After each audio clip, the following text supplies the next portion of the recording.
айнымайтын бағыңмын, жанарымнан өзіңдей лағылды.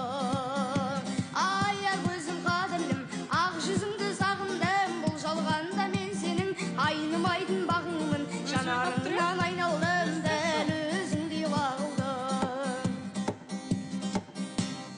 Ардақтайтын алашым, аямайтын бағасын, үй болайық екеуміз бағындырғандар ашар.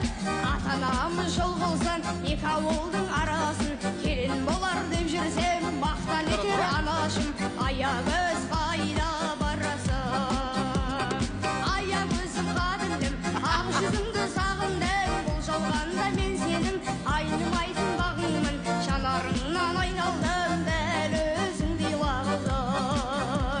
Аяқ өзім қадірлім, ақ жүзіңді сағындым, бұл жалғанда мен сенің айнымайтын бағыңмын, жанарыңнан айналдым, дәл өзіңдей лағылды. Дәл өзіңдей лағылды. Дәл өзіңдей лағылды. Браво!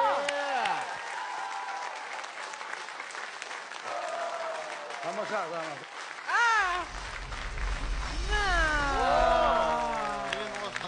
Қолмен ұрып ойнап тұрған сияқты бесіледі маған. Мен бірден сан қарадым ғой. Гитара болғандықтан мен ойладым, қазір сен бұрыласың деп. Енді аягөз деген сөзді естіген кезде сатып алды ғой мені. Жаным сол. Атың кім? Қайдан келдің? Қай жерде оқисың? Нешедесің? Есімім Нұрислам, 12-ден. Қызылорда облысы Жаңаорған ауданы Төменарық ауылына келіп отырмын. Кіммен келдің? Ата-анаммен. Ата-анаң ар жақта күтіп тұр ғой сені, қарап тұр ма? Гитараны әкем үйретті. 5 жасында. 5 жасында үйретті ма? Бірге отырып ойнайтын бе? Бәрекелді. Нұрисламның әкесі Сахнаға көтеріңіз, егер алыс емес болсаңыз. Әкесі, анасы жүріңіз. Әкесі мен анасы барыңыз. Бәсе.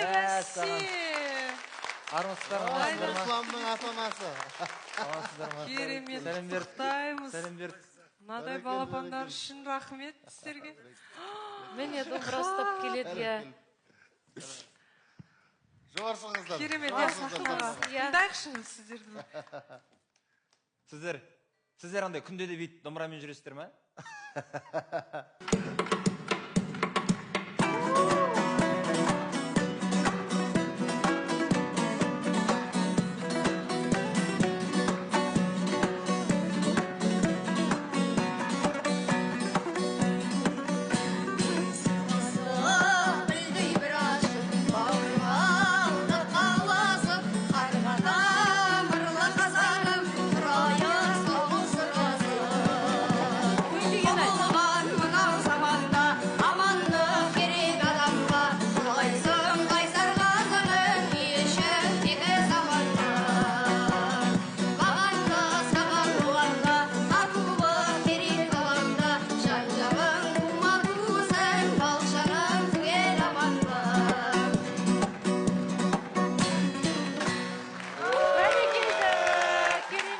Ансамбльдің дирижері болып тұр ғой, көрдіңіздер ме?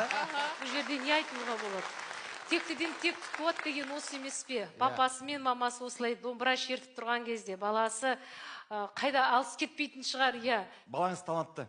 Рахмет, өстіп кішкентайынан 5 жасынан гитара үйретіп, көп жиын тойларда көп әндететін сияқтысыздар да, бірге, Нұрисламмен бірге. Ол тамаша, ол әдемі, өзін ақырындап үйретіп жүр.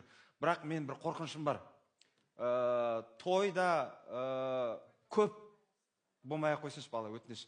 Шығып тұру керек анда-санда, былай-былай. Бірақ бұл баланың таланты тойдан қарағанда алысырақтау, кеңдеу. Тек сол жерде қамап қалмасын, менің бір өтінішім. Әлемнің айтып отқан өте дұрыс, және баланың қазірден бастап музыкалық талғамын әлі де жоғарылата түсу керек. Ол той-томалақтың, ол біз үшін деңгей болмау керек. Мен де соны айтқым келіп отыр еді. Сәттілік. Ең бастысы сен менің тобымдасың.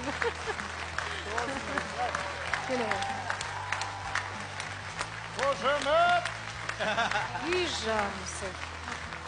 Бұйырса үлкен негізі әлемге танылып кете алатын деңгейі бар, шектелме.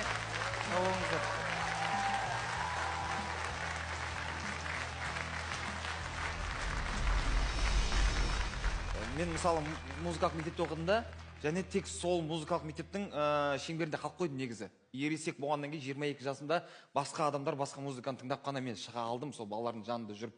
Топтағы баланы, Данияр, мен оны білем, 15, 13, 12 жасынан бастап шетелдегі әндерді тыңдайды да, ол музыкалық мектепке бармаған, тек өзі былай интернетте үйренген. Тембрально қалай әдемі, талғамы басқаша да менен қарағанда. Мен соған қарап қызғам, мен неге солай бір неде қамалып қалдым деп. Бұл тұрғыда білесіздер ма, былай айтқым келер еді. Бұндай талантты балалар, құймағылақ бала. Анадай ритмді, анадай деңгейде ойнау деген ол талант. Толқын Қалиқызы. Құттықтаймыз. Рахмет болсын. Көре алмай отырдыңдар ғой жаңа. Ренжіп жатыр дейді.